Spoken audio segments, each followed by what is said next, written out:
the sound okay for those of you in the back?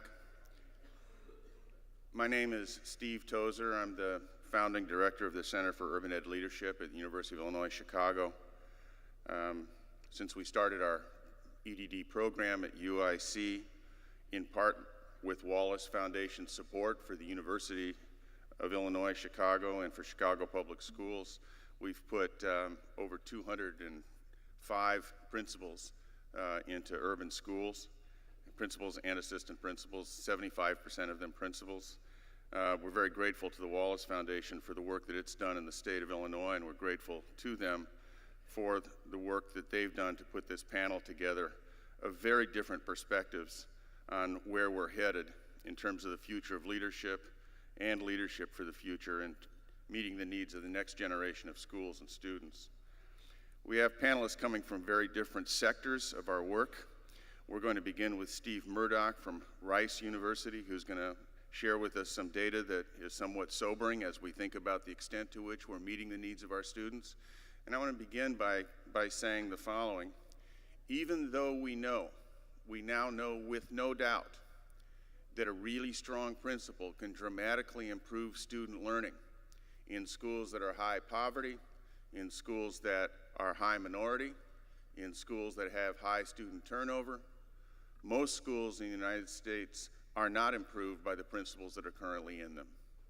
Most principals are not substantially improving student learning outcomes in schools. And yet we know it can be done. This is a challenge for us in principal preparation. It's a challenge for us in principal development. And our panelists today are going to talk about those challenges from their perspectives. After Steve Murdoch from Rice University, we're going to hear from Earl Franks from the National Association of Elementary School Principals.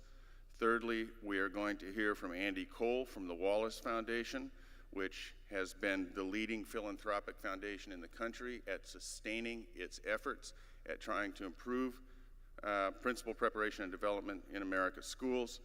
And then we do not have Rosa Atkins, who was originally scheduled from Charlottesville City Schools, in part because she has to stay in Charlottesville to deal with FBI investigations of the events of Charlottesville from last year.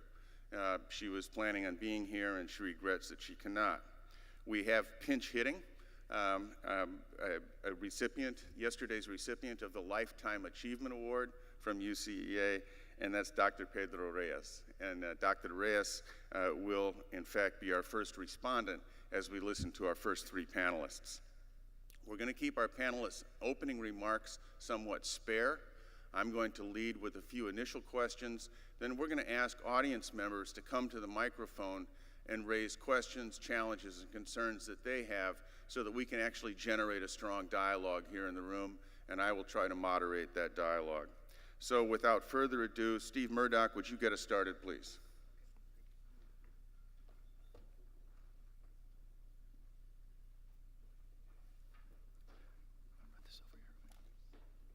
Well, thank you. It's a pleasure to be here, and I appreciate being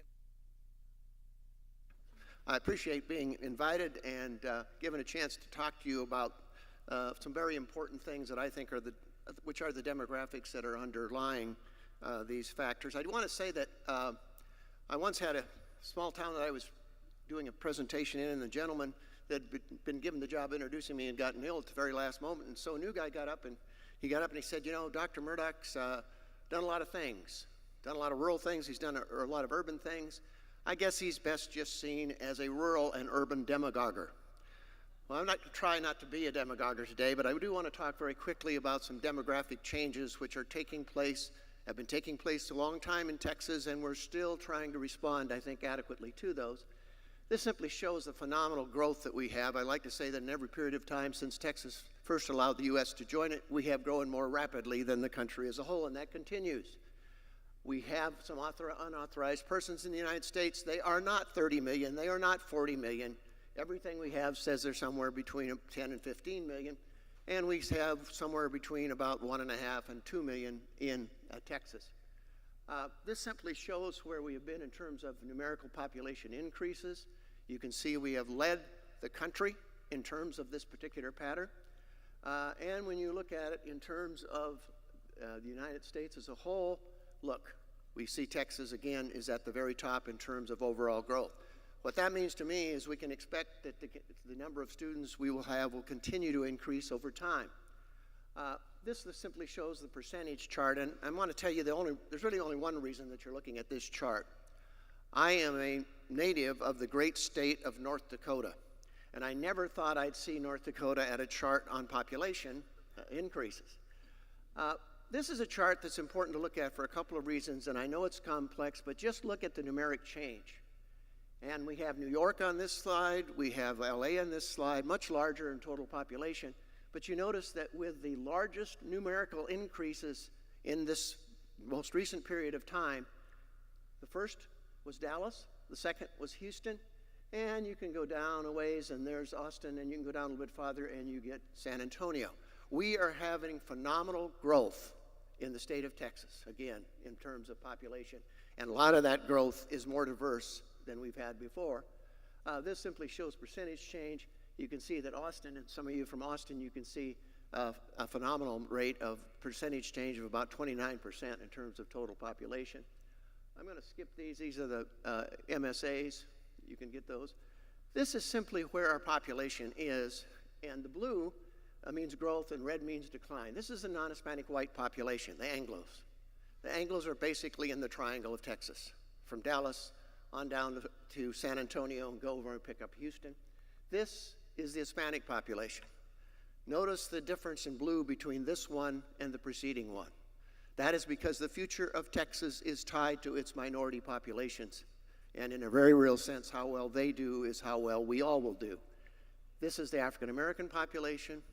You can see a lot of loss in the old or eastern part of Texas. And you can see where their growth is as well. And finally, the Asian population. The pinkish ones here, there's just too few to really talk about, but you can see they're concentrated very much, again, their growth in our urban corridors, Dallas-Fort Worth, Austin to San Antonio, and the Houston area. Just a little bit here, and I'll make this very quick. This is the percent of total change due to each of our populations, and this is the United States. Notice that if you look under percent of total change, Hispanics are 55% of the growth in the United States, period. If you look at under 18, notice that Hispanics are 253% growth from before, meaning that we basically, and look what you see with non-Hispanic whites, we basically, those of you that look like me, we are literally dying off. And this is Austin, where 45% of the growth on that percent of total change was due to Hispanics. This is the under 18, 65%, so if we're talking about schools. This is Dallas, 52% Hispanic, and under 18 school age, 78%. Here's the Woodlands, 60% Hispanic, and if you go to the next one, 87% Hispanic when it comes to the school age population. And here's San Antonio, 69%, 68.5% for that population group, and 90% of the kids going into the school systems are Hispanic. I'm going to stop there and pick up questions in a few minutes, but what I'm trying to say here is that the future of Texas, and increasingly the future of the United States, is tied to its minority populations. And in a very real sense, how well they do is how well we all will do. Thank you.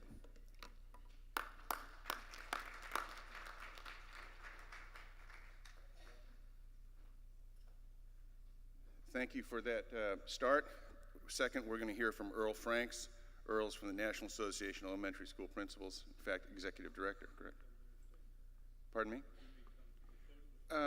What would you prefer? So you can do fine from there if your mic is hot. Is that mic good? All right. Earl got in at 11:30 last night. He doesn't want to stand any more than he has to here.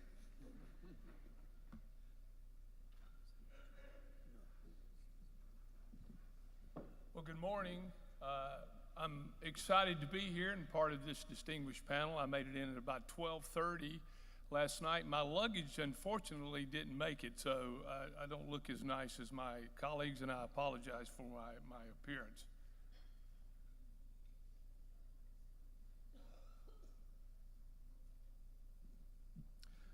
Since the 1928 publication of its first 10-year study, the K-8 Principle, the National Association of Elementary School Principals, NAESP, has collected data on the climate, challenges, and conditions that mark the principalship. The Pre-K-8 School Leader in 2018, a 10-year study, is the 9th in this series of research studies. Special thanks to UCEA, Dr. Michelle Young and Dr. Ed Fuller for their partnership on this survey and development of these slides. It's important to note that nearly 900 principals and new to this survey this year, assistant principals participated. 48% of the respondents had between 5 and 14 years of experience, and the mean age was 40. Now, let's look at some results.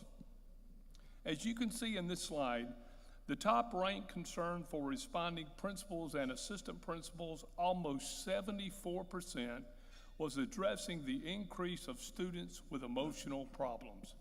In fact, respondents identified a number of student-related issues as being of moderate, high, and extreme concern. Issues identified by 50% or more of the respondents were the student mental health issues, students not performing to their level of potential, providing a continuum of services for students who are at risk, student assessment, student poverty, instructional practices, teacher performance effectiveness, professional development of staff, fragmentation of principals' time, management of student behavior, and financial resources. In contrast, none of the student-related issues were identified as a major concern in 2008. Clearly, the concerns regarding student populations have shifted over the past decade. Next, respondents to the 10-year study identified improving student performance as the key area of need for professional development. Other areas of professional development need, as you can see here on this slide, include improving staff performance, understanding and applying technology, time management, using social media effectively, and school improvement planning. I think it is essential that states and districts focus on what principals identify as their learning needs and use that information along with the growing awareness of new models to support principal learning throughout the career span and to support principal learning to develop authentic, relevant, and high-impact professional learning opportunities for building-level educational leaders. Additionally, I think it's important that given the student emotional and mental health issues principals are facing, principals' professional development needs to shift just as student experiences, demographics, and learning needs shift. To bridge the gap, principals need job-embedded professional learning in order to prepare themselves to address these shifts, including the growing need for social and emotional learning.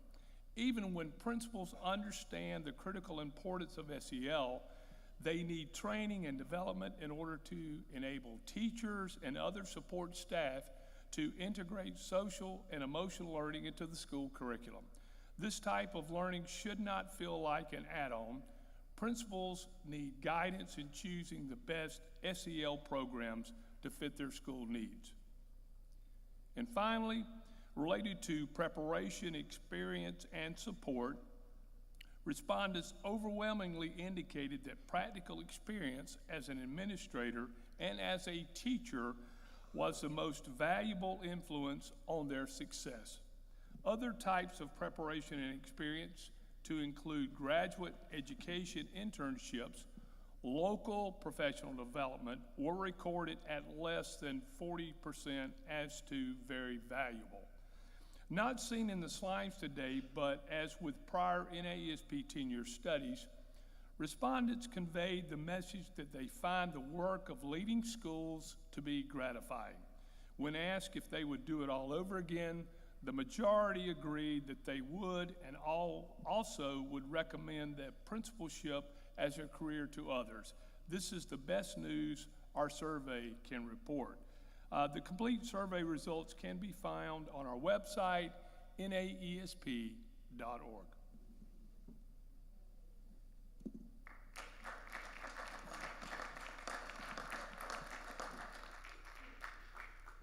Thank you, Earl. That slide that we're looking at right now is particularly gripping for our discussion, I would say, in terms particularly of the extent to which our principals rate their graduate education programs as significant in shaping their practice.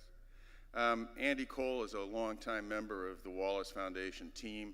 I've encountered Andy in many different quarters of the nation as he's continued to push the Wallace agenda. It's important for those of us in UCEA to recognize that early on, Wallace Foundation did not place its bets on changing higher education because they thought higher education would be the most difficult to change. Wallace early on placed its bets and put its money in changing state policy and changing district policy, and only very recently has Wallace Foundation sought to have a direct impact on higher education.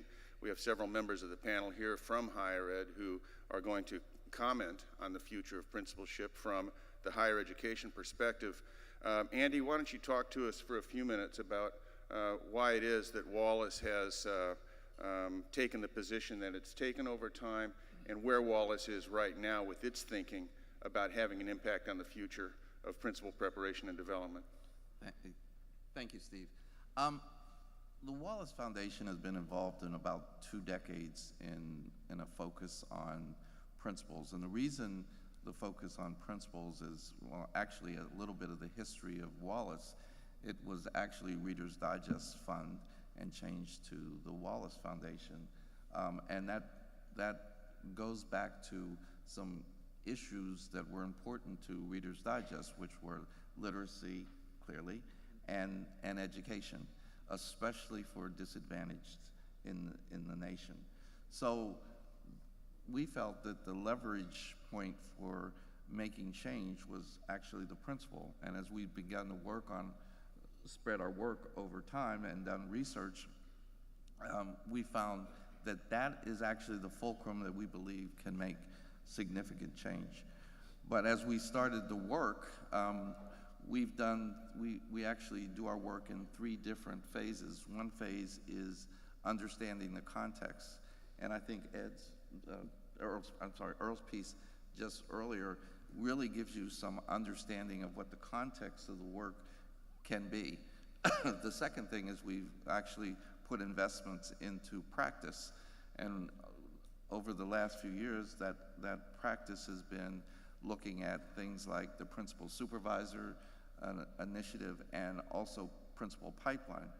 But as we began to do our work, we began to see that the development and pre-service work was a critical piece of our work. And I could cite a lot of the research, but as you sit on, many of you are sitting, there's a RAND study that really focuses on what I'm going to talk about next, which is a redesign program that we've been working on. We found that it was critically important, both from superintendents and principal organizations, that we get the development of principals right from the very beginning. So we've spent over $45 million on a new initiative that's listed. It's called the University Principal Preparation Initiative. What we've done is, as you can see up there, is we've selected 7 universities that are focused on redesigning their curriculum. Now, it's interesting to note that the redesign of the curriculum has to add very new things, like the issue around trauma and the issue around a number of things that weren't in evidence 10 years ago. So our challenge has been that these 7 university programs are involved with districts, at least 3 districts per program. They then are engaged in actual redesign of the curriculum, co-design of the curriculum. And as you can see over there, the universities are very different, have different contexts. and I'll point out a few points about each one, not each one, but several. So North Carolina State has two districts that are, one district, Wake, that is a largest district in the state, and another district, and then 13 rural, kind of urban rural districts that are east of 95, if you're familiar with the state, and is some of the poorest areas of the country. Similarly, Albany State University in Georgia is in southwest Georgia, which has some of the most incredible poverty available. And Western Kentucky University has 43 very small districts that are in a coalition working with this, doing this work. I point these out because Wallace, up to this point, has really been focused on large urban districts. And the question has been, can those lessons learned from those large urban districts, can they carry over to rural districts or smaller districts where there are large catchments of disadvantaged students? And we're in the process of saying that they can. Let me see, which one is this one? Thank you. So here's some lessons we're learning, and then I'm gonna stop, Steve, so I get. One, that ongoing partnerships are essential. And we've had a lot of conversation about what partnership means. And for many districts around the country or universities, that partnership has been a vendor relationship. And what we're talking about is a very deep relationship that focuses on what the needs of the district are, as well as what the needs of the university will be. Benchmarking against evidence that challenges some assumptions that we all have had. And we've actually designed local theories of actions that are co-developed with districts and the states. So each one of these districts, university grantees are engaged in a partnership with the districts and the state. So before we would decide to go into one of these universities, the state had to have a policy agenda that made sense to be able to move the work forward. That they're learning not just from the work that they're doing within their university and district partnerships, but they're also learning across across the teams. So I just came from San Diego, where we had a faculty PLC. And in that faculty PLC, they were actually talking specifically about clinical practice, because clinical practice has seen to be the most critical piece of the work.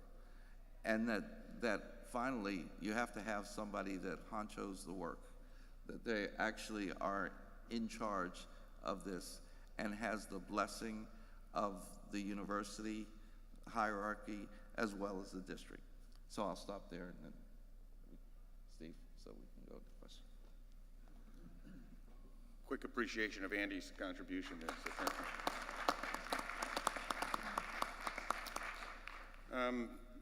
For those of you who were at yesterday's luncheon, we had a moving presentation by and from Dr. Pedro Reyes, who is the recipient of Lifetime Achievement Award from UCEA. And I'm asking Dr. Reyes today, who's pitching in on short notice, if he might respond to some of what he's hearing, as well as talk about his own sense of urgency as someone who has spent a career here in UCEA, his own sense of urgency about our need to do really flat out a better job of preparing principals for the schools that we actually have in front of us in this day and age. So, Dr. Reyes? Thank you, Steve. Is this working? Maybe not, yes. Thank you very much, and good morning, and sorry to disappoint you that I don't have slides, PowerPoint slides, but I'm sure that some of us don't care a lot about PowerPoint slides. Not that this PowerPoint slides are not good or they're excellent, but And anyway, let me just give you a little bit of my background here. Not too long ago, I was working as an executive major, where we led 250,000 students, and I was overseeing 9 academic institutions, and they all had leadership preparation programs as well as teacher preparation programs and superintendency programs. So I'm gonna talk about that from that general perspective, and sort of reflect on that a little bit. By the way, the budget that we managed was close to $16–17 billion to operate the whole system, and so it was kind of a little daunting in many ways. But Steve Murdoch talked about the future, and clearly you saw in his slides that the future is over here in Texas. And I think there are some lessons that we can import to some of the states that are beginning to have some challenges with this. But in the system, we have 7 of those are HSIs, and most of you know what an HSI is. 6 of those institutions already have 80% Latino enrollment in those institutions or more. And so, as I said, the future is here, and so what do we do?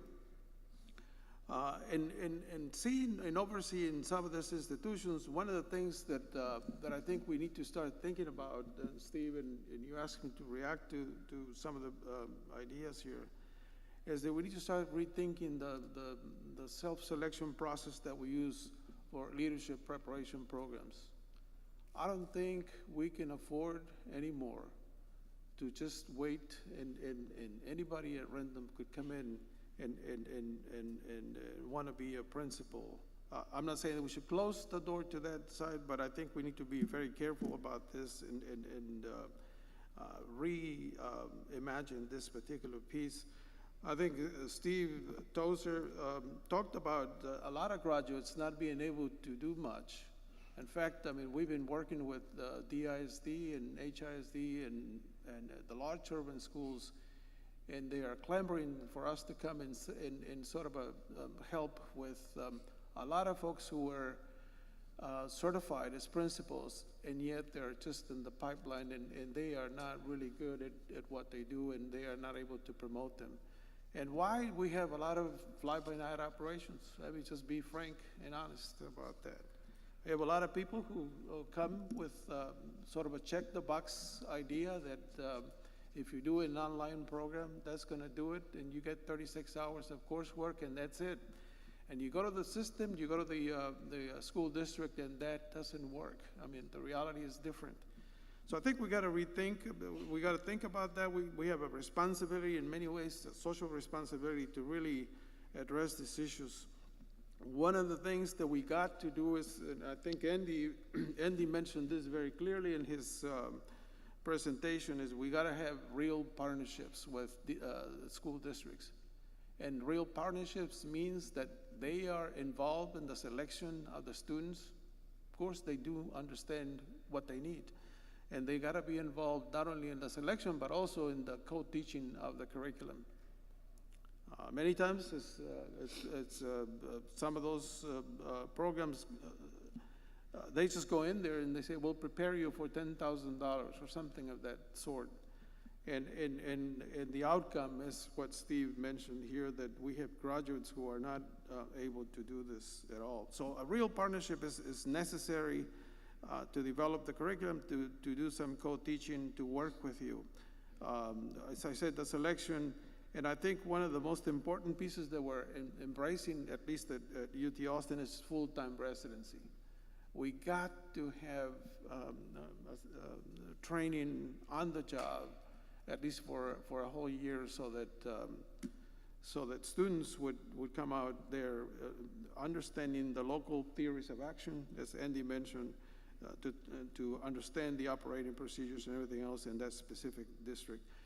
Now, let's just give you an example. I mean, if you were to have heart surgery, I assume, and I'm sure about this, that you want to have somebody who already practiced how to do heart surgery, right? You don't want somebody who just read biomedical chemistry or biomed, literature, and come in and do surgery on you. Well, it's the same thing. It's exactly the same thing in education. And we got to do much better with that. And now, I'm not naive to think that this is inexpensive. I mean, we're working with one of the large school districts here, and just to have them full-time, it's about $600,000 for 10 students. And that's to have them full-time the fall semester and spring semester. And that's not including tuition and fees at the university, transportation, and some of those other expenses. So it is expensive, but I think it's an important piece that we have to think about. And not only that, but also we have to ask our leaders at the institutions of higher education that they need to start supporting this entity and not be just a cash cow for the university, as we have done it for teacher ed, as we've done it for many other programs in professional schools. So it's time to stop that. It's time to reclaim the right to do the work in the right way, again, with teachers, with principals, and superintendents.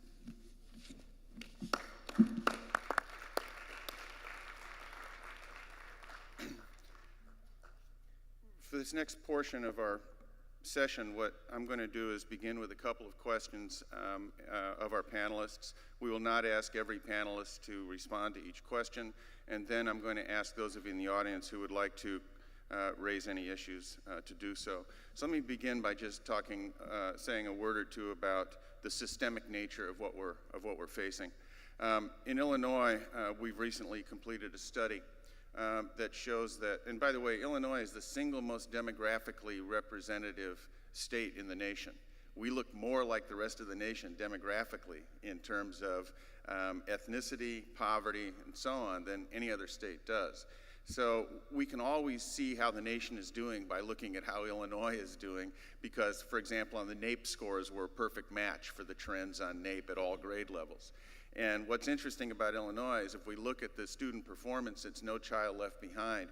Of the 55 largest districts in the state of Illinois, with Chicago as the largest, working all the way down to some districts that hardly qualify as large at all, but they're among the 55 largest, 51 of those districts out of the 55 either declined or showed no significant improvement in student learning since No Child Left Behind. Only 4 showed significant improvement in student learning outcomes on standardized tests since No Child Left Behind. Now, we all know standardized tests are not the only thing that matters, but we also know that kids that can't read well and can't do mathematics well, can't do complex academic tasks well as are tested on these exams, have very limited life chances once they leave school. So part of what I want to say here is that it's important for us to try to understand how is it that since No Child Left Behind, in a period of intense school reform, we see 51 out of the 55 largest districts in Illinois show no improvement or substantial decline. The second thing I want to say is that I think it's gotten to be clear, and I want to pick up on Dr. Reyes' remarks here, it's gotten to be pretty clear that higher education is not currently set up to produce the principles that we need. That is to say, if somebody wanted to design a system of producing principals in principal preparation that would meet the learning needs of the students in our schools today, it is highly unlikely that the model that they set up would be, you can learn to be a principal by reading about it in a graduate class. We wouldn't do that for almost any other major profession. You can learn to do this by reading about it in class. And in fact, that is the heart of the model of principal preparation today. One of the things that Wallace is trying to do with all of its experimental universities that it's working with is to try to create a much more intensive commitment to field-based learning, to site-based learning, to school-based learning, to learning by leading. And this is not easy to do because universities are not set up to do this in principal prep the way we are set up to do it, for example, in medicine. So one of the things that becomes important is, Dr. Reyes has said, we need to push the leaders of our universities for change. If I can do a shameless plug for an article or for a chapter that I put into the Handbook of Urban Ed Research a couple of years ago, I want to notice the following. in order to get the kind of principals that we need for public schools in general, we need to have principals who are actually change agents, not just instructional leaders, but change agents who can change the culture and climate of schools and who can actually change the instructional practices of their schools. And being a change agent is far more complex than being simply instructional leader, right? And the problem with that is most higher ed faculty have little or no experience at being change agents. The problem with this is higher ed faculty didn't get where they got by studying change agency or becoming change agents themselves. Most of us got tenure by being good boys and girls. And yet what we're trying to do is to produce principals who themselves are change agents, who can change the culture and climate of institutions that are at the heart of our systemic inequity in terms of reproduction of inequality in our culture. Now, with that cheerful introduction, what I'd like to do is to turn to our colleagues here and say the following. If it's true that your system, any system, is perfectly designed to produce the outcomes that you're getting, if our system of principal prep and development is perfectly designed to produce outcomes that in fact do not appreciably serve the interests of the growing populations of students of color in this country, where do you think the leverage for change really is? And I'll take the first panelist who feels like you have a thought about this. If our system is perfectly designed to produce the results that we are getting, where do we see the leverage for disrupting that system? Andy, start us out. Well, as we've been talking, one of the things that became clear to me is we're speaking different languages. So there's preparation language and there's readiness language. And so universities are preparing people, but schools and students need people that are ready. And so they don't get another third grade year, they don't get another sixth grade year. They need people that are ready right away. So how do you get to that particular readiness? You don't, as Steve just said, you don't get to it by reading about it or by talking about 3 different leadership strategies when you don't actually focus on one strategy for yourself, that you actually know what it is that you want to do and be able to leverage that change. You don't talk about developing professional learning communities. You figure out how do you give people skills so that they can be effective not only in setting up learning communities, but actually helping teachers and their assistant principals to be able to develop professional learning communities. I think that the challenge on one side is talking about it, and the other challenge is actually being able to do it. And I think that that becomes major challenges. If I go to Earl's piece, that you're having kids come in with emotional problems and a lot of challenges that haven't been around for a while, we need to really think about what our reward systems are in universities. How do you reward people for the work that they're doing? I would posit that you don't reward people for being out in schools, you reward for publishing. That's a reward system that doesn't provide the ability for universities to be able to actually actively engage in the kind of partnerships that I've been talking about. The last thing I would say, Steve, is I have a wondering, and my wondering is this. When we talk about money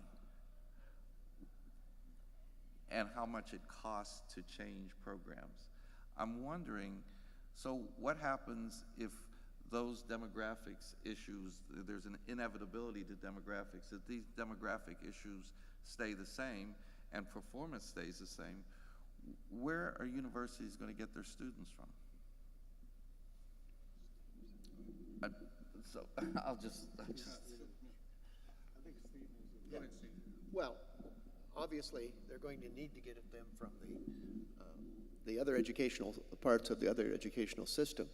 The reality is, though, and I think we miss this, is that if you do work, and most of you have done probably more than I have, but if you do work with kids from a variety of settings, what you'll find is that many of those kids do come to learn, but with a whole set of problems that that middle-class suburban kid doesn't have. Maybe they didn't have a good meal. Maybe dad came home and beat up on mom last night. Or maybe one of their brothers or sisters was arrested. They have very turbulent, in some cases, households.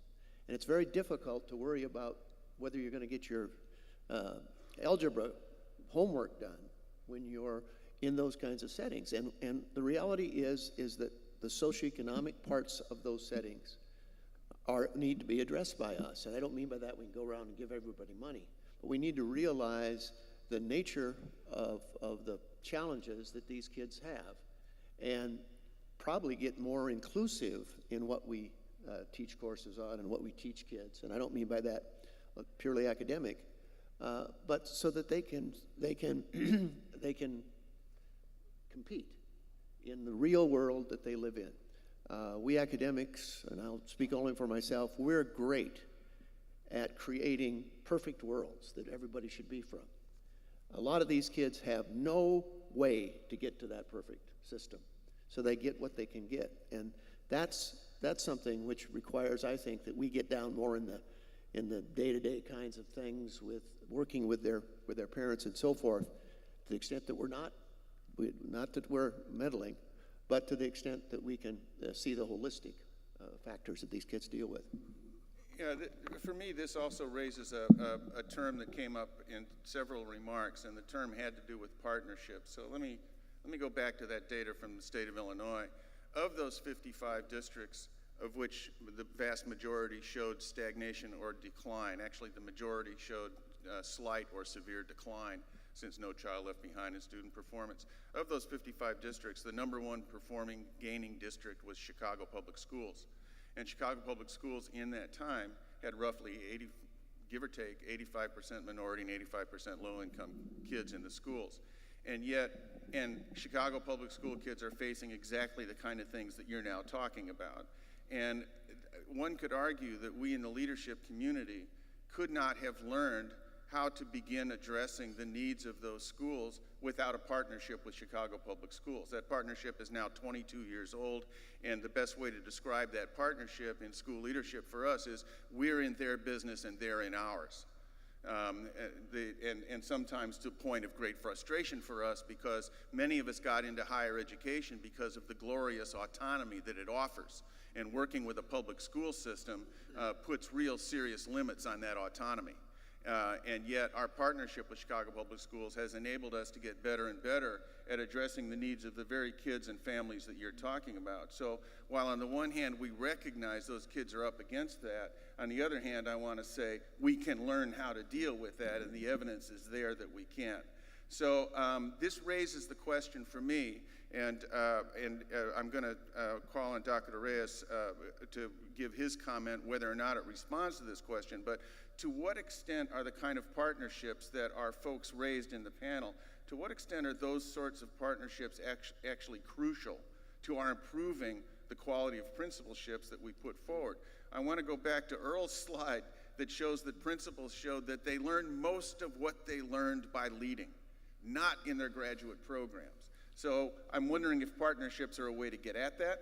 Secondly, but first and foremost, how important are partnerships in actually helping us prepare the principals that our schools actually deserve? Go ahead, Pedro. Okay, well, thank you, Steve. Let me just quickly respond to what my colleague said here, and Steve as well. These are the kids that we have, and there are no other kids, and we have to take them. I had the same arguments many years ago with some of the presidents at UT system. They said, we got to do this, we got to do that for those poor kids. And that really, we need to rethink that. When I was doing a study here in Houston several years ago, 30%, 40% of the teachers thought that those kids would never go anywhere. And do you think that they're not going to know this? They're going to know it immediately. They're going to know, they're going to, and they're going to drop out mentally, they were going to drop out, physically and otherwise. But it's just the way that we think about those kids, and they look different. They look, and I still remember one of the presidents said, well, I have to offer remedial education because, I said, no, if you take the student, you're gonna deal with it, or you're gonna work with it until he or she gets out of the program successfully. And I think we have to also think about school districts in many ways. And these are the teachers that we produce, these are the principals that we produce. And I think last night, if you were at the superintendency panel, you heard some of those concerns as well, that we as leaders have to jump in and begin to sort of rethink the way we approach, or the way we welcome, or the way we perceive these children. Again, these are kids who are perfectly smart kids. They have challenges, and to me the challenges could be addressed. But why is it so critical to have these partnerships?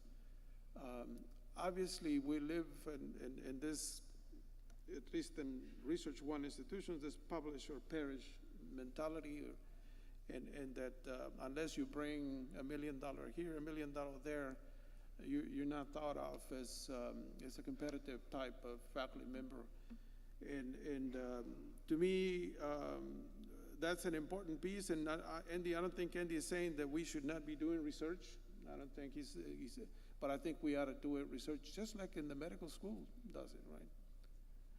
And they have amazing partnerships with hospitals and places like that. And that's the level of partnership that we have to have in higher ed so that we can succeed and create action leaders, as you said, Steve. Otherwise, this book knowledge is important, but book knowledge will take you so far. And our work with districts here in the urban areas takes time, takes a lot of effort, takes a lot of driving back and forth, working with the superintendent, working with the chief academic officer, et cetera, so that we can come to understanding how to deliver the best curriculum, the best program, so that they are ready as we are talking about. Yeah, I mean, since you mentioned the medical model, I just want to say that 100 years ago, just over 100 years ago, medical schools did not require residencies and internships. Yeah. In fact, you could get a medical degree by reading about it in classrooms. Imagine today trying to take away internships and residencies from medical schools. It would simply be a non-starter. Or imagine trying to convert a medical specialty to completely online so that you could become a physician the way, I was in Texas recently and I made the remark to a large group of folks there that we now have some of the fastest growing programs in the country are online programs. In fact, some of you in this audience may or may not be part of online universities. And I said, look, there's something problematic about a field that allows someone to get credentialed by studying at home in their pajamas. There's a problem with that. And that was taken to be very offensive to some of the members of the audience who were in fact engaged in online university preparation. And they talked to me about it afterwards. So I've stopped being flippant about that, but I do want to express a deep concern. The fact is there are models out there for what professional preparation looks like when we take the intersection of practice and theory and research seriously. But those models typically depend upon having enough respect for the profession that we give people experience in that professional practice as part of the preparation for that profession. Why don't we do this? Let's see if the audience has some questions that it would like to raise at this point. We've tried to warm you up. Are there some responses, some pushback that anyone from the audience would like to provide? We have 2 microphones there. And we're open to comments, we're open to questions, we're open to concerns. So who'd like to get us started? Excellent. This is a demonstration of leadership here. Thank you very much for going first. Hi, I'm Ellen Goldring from Peabody Vanderbilt. I just want to caution about speaking in generalities. I hear a lot of we, I hear a lot of programs, and I just think we have to be really, really careful. So, for example, there are some online programs in areas such as physician's assistants, nursing. Those professions have quite stringent licensing exams. There's teacher education, of course, online. Online means many things. Online can mean you take some foundation courses and then you're spending a year in field placement and the online institution helps you find those placements. Online can mean that the online provider or the university has very, very deep partnerships with districts and schools, and in fact, many goals such as diversifying the teaching workforce are achieved in that way. So that's one thing. I think we really have to be careful about creating a we-them and assuming that everything's the same. Similarly, I think we say things like, we came to the profession because we wanted to publish and we wanted autonomy. And again, I think, first of all, the profession is changing. I mean, look at this room. They're not all my age and your age. And I think people coming into the professoriate have had a different set of experiences coming in. And I'm very hopeful about what sensibilities and interests and commitments young professors in the changing professoriate is bringing into the university. And I just think, not all universities are the same. So that's point number 2, and not all professors are the same, and many people come with these commitments, these experiences, and these opportunities from their own backgrounds and into their work that they're bringing in preparation. And number 3, I would suggest, and I know that the field has wrestled with this a lot, many districts have taken over preparation for the very reasons that we say. And I actually think that a great partnership is, and I would put this out there as a model, is that universities come to understand what they can do really, really well, and that the partnership is what can universities do really, really well, and what can the field and districts and partners do really, really well, and try to make that very clear so that the end result is very, very, effective, strong preparation so principals can start the job from day one. I think it doesn't make sense to say universities should become more like practitioners or practitioners should become more like universities, because then, the two parts don't make up more than the whole. So what we think a lot about is, what are the strengths that a university can bring to thinking, to problem solving? I mean, I always say, to our students, and I think that we try to mirror this, there's some things that your district is going to do much better in training you. And that's where the partner boundaries, in my opinion, should be. So just some thoughts. Thank you very much. Thank you, that was helpful. Dr. Reyes wants to respond to that. Ellen, thank you for your comments. And let me respond to the online business. And we happen to invest over $100 million in online systems to see if we could to get something going. And I'll tell you what, when you have an online system in the principal preparation program that has 3,000 or 4,000 people and they don't have to show up their faces in the classroom, something is weird in that specific. I'm sorry? I understand. I understand there's not every program, and I'm not generalizing. I'm just telling you what my experience has been in the online world, and this is from direct experience. This is not for indirect experience. We have a lot of districts who just don't know what to do with those folks who were in many programs. They cannot understand how to lead schools or how to work with parents or how to work with kids who need a lot of help, and that's what I'm saying. And I know that if you look, you got to look at the statistics, and I don't think we have evidence. I don't think we have data that proves that the online programs are really highly effective. And I'm not dismissing the online programs. So I think there's a role for it, but I think in the preparation program you really need to have to work with the reality, the schools, the real schools, and the real people, the real children that are in the schools, so that you understand what it takes to do so.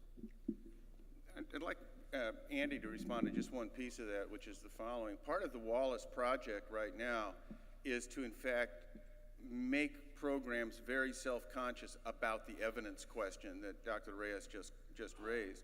Not only do online programs not have much evidence about effectiveness, but regular programs don't have much evidence about the effectiveness of the programs either. And this is an issue for the entire field. What evidence do we have of how principal preparation programs are actually producing outcomes in the field from those programs? We're at the very beginning of that. Andy, you want to say a quick word, and then we'll take another question from the audience. One of the key parts that we're working with is whether or not any preparation programs, whether they're online or other, know how their graduates are actually doing in more than an anecdotal way. That is, most programs will say, we have a principal here, we have somebody's doing something over there, but we don't know they may not know what's going on with their entire cohort. So the question is, how effective are you in producing the kind of leaders that districts need, regardless of where the program comes from?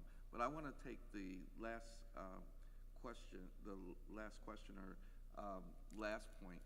The issue is that in partnership, you have to figure out who does some things best, and then pull them together to make sure that you're actually using them so that the students are benefiting, your students are benefiting. So I'm going to answer in two ways. One is that we need to really focus on what the evidence is saying about programs, not online programs or not regular programs, but what are they saying about your program? Do you actually know what the graduate performance outcomes are for your program? Do you know whether or not, do you know where they are 3 to 4 years from now? And if you don't know that, then we can't really answer the questions. So I'd push everybody to make sure that they know where their graduates are and how well they're doing in different ways, rather than whether they pass an entrance exam or become certified. Go ahead. Yeah, so I'm Alex Bowers from A Teachers little College. closer to the mic, Alex. Yeah, that's my problem. Yeah, so I'm Alex Bowers from Teachers College, and so let's talk about the data a little bit. So we've got some really nice studies over the last couple of years that are showing for large states, looking at 20 years or more of time where our graduates of leadership certification programs go. And we're able to show, especially for Texas, that less than half of the people who are certified for building level leadership ever become a principal. And then it takes 6 to 8 years until people become principals after they graduate. Very, very few people walk out of a graduate program and become principal. And so I'd love to hear more from the panel about your thoughts, given what you've said, given that, especially for Texas, is what our programs are generating. And I'll add to that Michelle Young and others have just produced a new UCEA document on principal pipelines state by state by state, so that you can see the oversupply in some states and the undersupply in other states. And for example, there are 43,000 school administrators certified people in the state of Illinois, most of whom have no intention of ever becoming principals.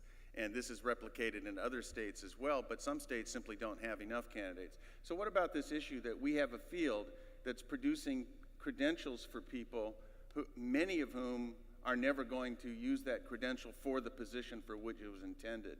Any of you have any thoughts or insights about that? And this does vary state to state quite significantly, but there's a general trend that we see that a substantial proportion of people who get certificates do not become principals. Do we have a thought? Go ahead. Well, I'm not sure I have a great answer for that. I don't know, possibly pay increase. They think that the program is easier. In some cases, I'm not sure of why that is. Hopefully there was someone there that encouraged them. They were a great teacher. They are a great teacher, that they would make an outstanding administrator. So that could be one part as well. In California, there was a study done by San Diego State University, and they talked about the fact that for minority candidates, if they interviewed and didn't get a job within 3 years, that they stopped. They just gave up. The other part that I would talk about is the salary bump that people get from getting certified in there. So they get a salary bump, but they have no intent of practicing.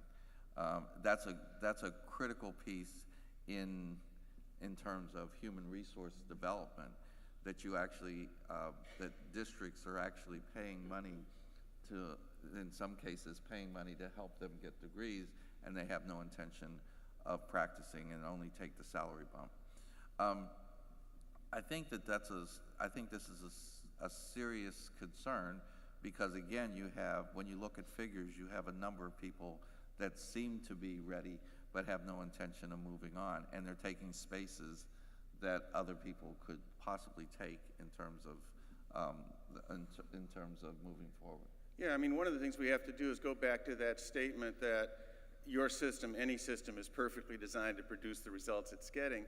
And the question is, what is it systemically that's continuing to produce an oversupply of credentials in many, many states, and an undersupply of those who are actually aspiring to the principalship? And 2 or 3 things just got named. One of them is the perverse incentives of, it's in the interest of universities to take in people into their programs for tuition purposes, whether they have any intention of leaving and getting principalships or not. That testimony was given before the State Board of Ed in Illinois. Secondly, it's in the interest of the candidate, as was mentioned, that I could pick up a salary bump by getting a master's degree. Even though I'm in my 2nd year of teaching, it's not a bad idea to get an administrator certificate, because someday I might want to be an administrator. And so the question is that the way you want, are these unintended consequences, or are these really intended consequences? Again, I want to go to the responsibility of higher education to change itself. For 15 years, we've had a program in which 94% of our people have gone on to assistant principal or principal positions. 75% of them for 15 years have gone on to principal positions, and that would be even a higher percentage if we took away the last 3 years who are still seeking those principal positions. And finally, the majority of those candidates are students of color. This can be done, right? But the reality is it takes higher ed folks to want to make that change on the inside, or it will be changed for us eventually from the outside. Go ahead. Francisco Guajardo, UT Rio Grande Valley. I was a little bit moved, Pedro, by your response to how people describe, certain population groups, and I think that there was enough language, descriptive language, that maybe irked you a little bit, and you sort of went there, but then you didn't really go there. And I was wondering if you had more to say, Pedro, as my mentor, and I'm putting you on the spot here in some ways, but you like that. But because I felt, and I don't know that there's any fresh way to describe, this demographic, socioeconomic status, and all of that. But it sure feels once again like we pathologize, certain population groups. Y parece como que están hablando de nosotros. Como que están hablando de nosotros en maneras como mi papá y mi mamá escuchaba hace 30, 40 años cuando se iban de la escuela porque decían, oye, es como me están hablando, no se siente bien y yo creo no quiero regresar a la escuela. So the way they describe us, that does something to me, my psyche, that does something to my family, and that does something to the community at large. And I don't know that there's any other way to describe it, but I'm sensing, Pedro, that you want to take us there, that you want to push us toward a fresh language of, like, okay, do we talk about white communities like this? That they come in and they beat up on the children or beating up on the wife or whatever? I mean, some of these are maybe realities, but look at who's describing this. Look at who's describing this. What is it that we're putting up in terms of language and rhetoric for how we then go back and describe the emerging demographic? ¿Nos puedes ayudar un poquito, Pedro? I I'll try, Francisco. Thank you so much. And you know, I was born in this country. I grew up along the border, just like Francisco. And every step of the way, I had a label.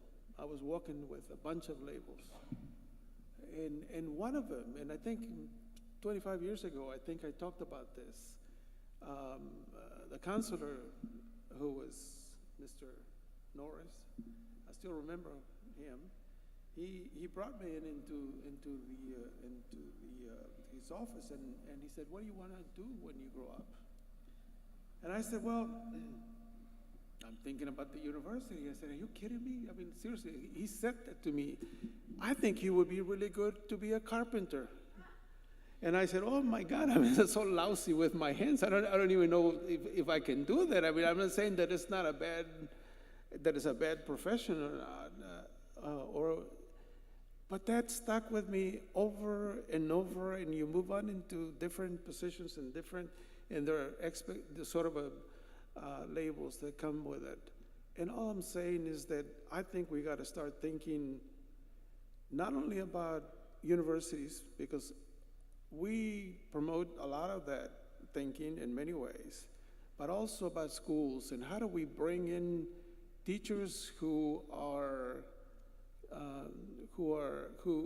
understand and who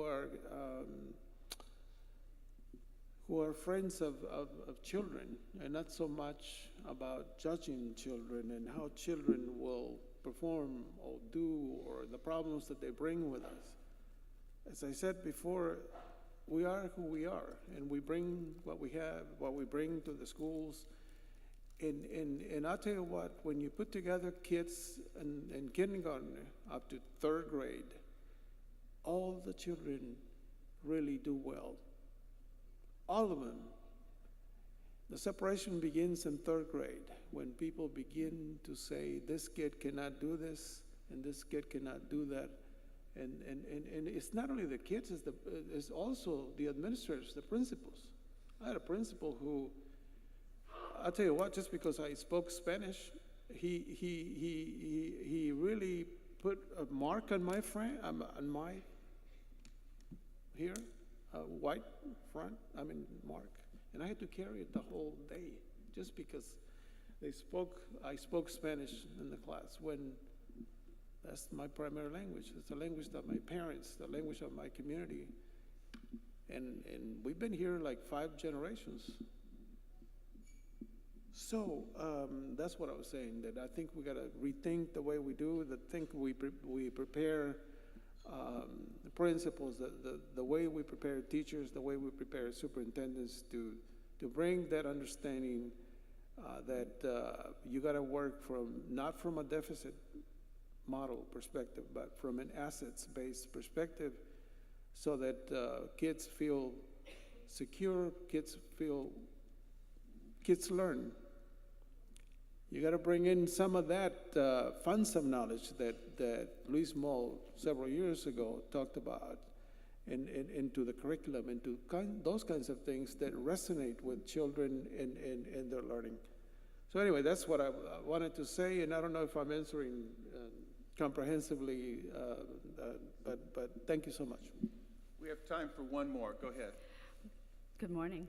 I'm Jennifer Jones. I'm from the University of Texas at Tyler, and I wanted to appreciate the things that you have said about believing in kids. I took over a district, a high-poverty district, where the culture was not believing in all kids. They didn't believe that they could all do it, and we had to change that mindset. Some with changing personnel who led those campuses, but we have to believe in our kids. We have to believe in all of them. They all can do it. It's just like the American dream. You can be who you want to be. Us as educators, we have to support them. I had another point on the educators, going through principalship, and not all of them wanting to actually become principals. There are a lot of people who want to grow professionally, and they want to be leaders and teacher leaders, and so there's not always those pathways. They could go through curriculum and instruction, but a lot of them want those leadership classes. They want to learn how they can be a leader, to be an instructional coach, to work in a central office, to be able to make those differences. So they're not always going to be a principal. But my third comment is, I really, really appreciate you discussing the partnerships, the university partnerships, state partnerships, and working with campuses and districts to help improve school and student outcomes. We are doing that. We've been blessed to have the UT system select 5 applications from the UT, different universities in the UT system, and we are partnering with rural schools, really actually following the model that you described. So really excited to hear the results that you had shared, and we look forward to continuing those partnerships with these districts, because we are seeing some significant improvements. So thank you for discussing that today. Thank you. We're going to hold off from the panel because we have one more person that really wants to say something. So yeah, please do. Okay, I just want to talk about the elephant in the room that we haven't talked about, because Texas is doing great things, but all of you know that we are under a federal investigation for how we are treating our students with disabilities and some of the situations that are going on there, and I'd like you to address that, please. Is there somebody from the panel that knows a lot more about this than I do? Yeah. Steve? Yeah, Earl. Okay, there was a... Earl would like to say something, yeah. And this doesn't directly talk to your point here, but I think it's important. Those of us in the education arena, my association, we follow advocacy, and many times educators don't get involved in the legislative process. Okay, my question though is, we're talking about principal preparation, okay? And we're talking about ethnicity and gender, but we haven't said a word about ability, and we as principal leaders should have been strong enough in the state of Texas to fight against the 8.5% cap that was placed on districts in regards to how many students could be identified. And so my question is, where were the school leaders and the district leaders in regards to that? With the TEA compliance and monitoring system, we need to, what I'm saying is, I say amen to you, and I say yes, we need to develop leaders that are willing to push back on that and not say, well, we don't want to be audited by the state, so we're going to go ahead and do what they tell us to do. As a general point, I think that the reality is our principals need to be better prepared to deal with populations of special needs kids, without a doubt. We have schools in Chicago where there are over 20% of the kids with IEPs. And do we feel that we're doing a good enough job preparing principals for it? In fact, we've written on this topic. Responding to those children well is a school organizational commitment, not hiring the right individuals in the school to deal with it only, but organizing the schools to meet the needs of those kids is a leadership challenge, without a doubt. I don't know anything about the Texas case that you're talking about, but I want to underscore and endorse your larger point, which is that it's critical that principals understand the kids who they're dealing with, and a great many of our kids are precisely the kids who need these services. That's an organizational and leadership challenge for schools. Did you want to finish up, Earl? Yeah, I think it's important that those of us in the education profession really advocate for our kids and our programs. The Education Commission of the states released a policy snapshot yesterday, and NAESP tweeted this out. I tweeted it out this morning with the hashtag UCEA18. And it's important that you follow what's going on in your state legislatures, because this policy analysis talks about the preparation, certification, licensure, and what states are doing. So states are looking at implementing laws regarding non-traditional routes for school principals. So it's important that you follow what's going on in your state legislatures, because the political process is going to take all of this out of our hands if we don't advocate for our programs and our kids. And can I just say a second that one of the critical elements that we need to focus on is equity, and not as a little ghettoized issue, but dealing with equity and cultural competence in all of its different forms. In the peaceful standards, thank you, in the PESEL standards, it's not just that you recognize equity, but that you're an advocate for and making sure that you're pushing forward on equity standards within your school or wherever. So I just wanted to say that that's a really critical point. And Barbara, I just wanted to say that I fully support your point. There's no question in my mind. But I think we also got to think about the defunding of public education. And Texas is about to lose $2 billion in state dollars. And guess who's going to be losing all these dollars? And so thank you so much. We're going to have to wrap it at this point. I'd like to thank all of you for attending. I want to say that in my view, and this view is shared by some or all the panelists, the status quo is not going to serve our future well. We have to be prepared to change, and change is going to be more uncomfortable for some people than for others. Thank you for attending.